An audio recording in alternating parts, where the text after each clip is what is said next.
नमः शिवाय। सनातन धर्म की जय हो। नमस्कार दोस्तों, के भक्तगणों, आपके अपने इस YouTube चैनल में स्वागत है। दोस्तों, यदि चैनल पर नए हैं तो कृपया चैनल को सब्सक्राइब करके बेल आइकन को प्रेस कर लीजिए, जिससे आप सदैव सनातन धर्म से जुड़े रहेंगे। दोस्तों, हिंदू धर्म में पितरपक्ष का बहुत महत्व है। पितृपक्ष के समय किसी भी शुभ काम को नहीं किया जाता है। मान्यता है कि इन दिनों में पितृलोक के दरवाजे खुल जाते हैं और पूर्वज इस समय अपने रिश्तेदारों से मिलने के लिए स्वतंत्र होते हैं। हिंदू कैलेंडर के अनुसार पितरपक्ष की 16 दिनों की अवधि होती है। पितरों को प्रसन्न करने के लिए इन 16 दिनों में श्राद्ध, तर्पण और पिंडदान किया जाता है। इस समय हम अपने मृत पूर्वजों को सम्मान देने के लिए इस परंपरा का निर्वहन करते हैं।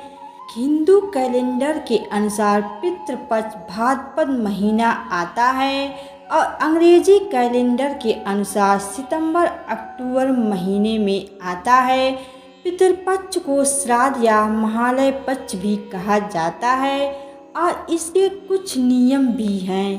तो भाद्रपद पूर्णिमा से आश्विन कृष्ण पक्ष अमावस्या तक के 16 दिनों को पितृपक्ष कहते हैं, जिसमें हम अपने पूर्वजों की सेवा करते हैं। इस बार पितृपक्ष 17 सितंबर से शुरू होकर 2 अक्टूबर तक समाप्त होंगे। पितृपक्ष में पितरों के लिए तर्पण, पिंडदान, श्राद्ध, ब्राह्मण भोज आदि किया जाता है।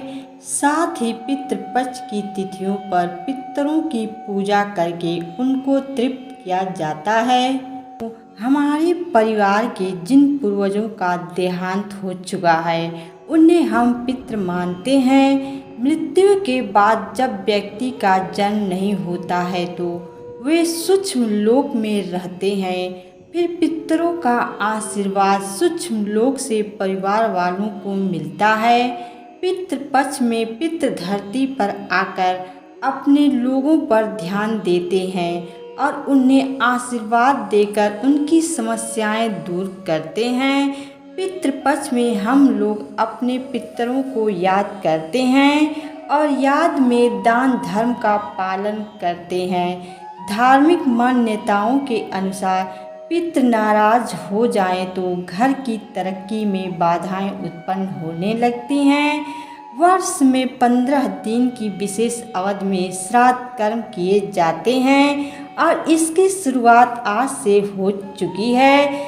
श्राद्ध पक्ष को पितृपक्ष और महालय के नाम से भी जाना जाता है। पितृपक्ष का मुख्य उद्देश्य अपने पितरों को सम्मान देना, उनकी पूजा करना और इस दौरान ऐसे कार्यों से दूर रहना है जो उनके सम्मान में कमी ला सकते हैं। हिंदू धर्म में हम प्रकृति, पेड़ पौधे, पशु पक्षी, नदी, पहाड़ और पत्थर तक की पूजा करते हैं। इस वजह से श्राद्ध के दिनों में भी पूजा पर रोक नहीं है, क्योंकि जैसे आप पितरों का सम्मान कर रहे हैं वैसे ही इस दौरान आप अपने घर में रखे देवी देवताओं का सम्मान भी आपकी जिम्मेदारी है।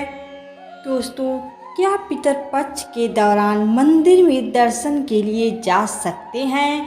दरअसल पितृपक्ष के दौरान बहुत लोग मंदिर में जाने से बचते हैं, लेकिन इन दिनों में पूजा स्थलों पर जाने की कोई रोक नहीं होती है। ऐसी मान्यता है कि आप पितरपक्ष के समय मंदिर नहीं जा सकते।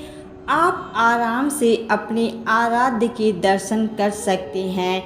हाँ, इस दौरान आपको शुभ कार्य करने से बचना चाहिए और यज्ञ, हवन आदि शुभ जैसे मांगलिक कार्य नहीं करने चाहिए। दोस्तों, शास्त्रों के अनुसार पितरपक्ष के दौरान पितर पृथ्वी पर वास करते हैं।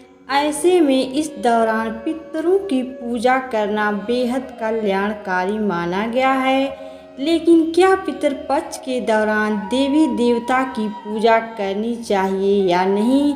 शास्त्रों के अनुसार पितृपक्ष में प्रतिदिन की तरह ही पूजा करनी चाहिए। हालांकि इस दौरान पितर हमारे पूजनीय अवश्य हैं, लेकिन ईश्वर से उच्च नहीं हैं। इसलिए इस दौरान हमें देवी देवता की पूजा करनी चाहिए। वास्तु शास्त्र के मुताबिक घर के मंदिर में कभी भी देवी देवताओं की तस्वीर के साथ पूर्वजों या दिवंगत परिजनों की तस्वीर न लगाएं। यदि आप ऐसा करते हैं तो आपके घर में नकारात्मक ऊर्जा का वास होता है। वास्तु शास्त्र के अनुसार पितरों की तस्वीर का मुख हमेशा घर में दक्षिण दिशा की तरफ रखें। इसके अलावा घर में पितरों की एक से अधिक तस्वीर नहीं होनी चाहिए। पितरपक्ष के दौरान पूजा करने की कोई विशेष विधि या कोई शुभ मुहूर्त नहीं होता। आप अन्य दिनों की तरह ही श्राद्ध में भी नियमित रूप से सुबह शाम देवी देवताओं की पूजा कर सकते हैं। मान्यता है कि इस दौरान पूजा पाठ बंद करने से पितरों के निमित्त किए गए श्राद्ध का पूर्ण फल नहीं मिलता। इसलिए पितरपक्ष में पूजा पाठ करते रहें। नमस्कार दोस्तों, यह जानकारी आप लोगों को कैसी लगी कमेंट करके ज़रूर बताएं तथा वीडियो को लाइक और अभी तक चैनल को सब्सक्राइब नहीं किए हैं तो कृपया चैनल को सब्सक्राइब कर दीजिए। सदैव आपके ऊपर भगवान भोलेनाथ की कृपा बनी रहे। हर हर महादेव।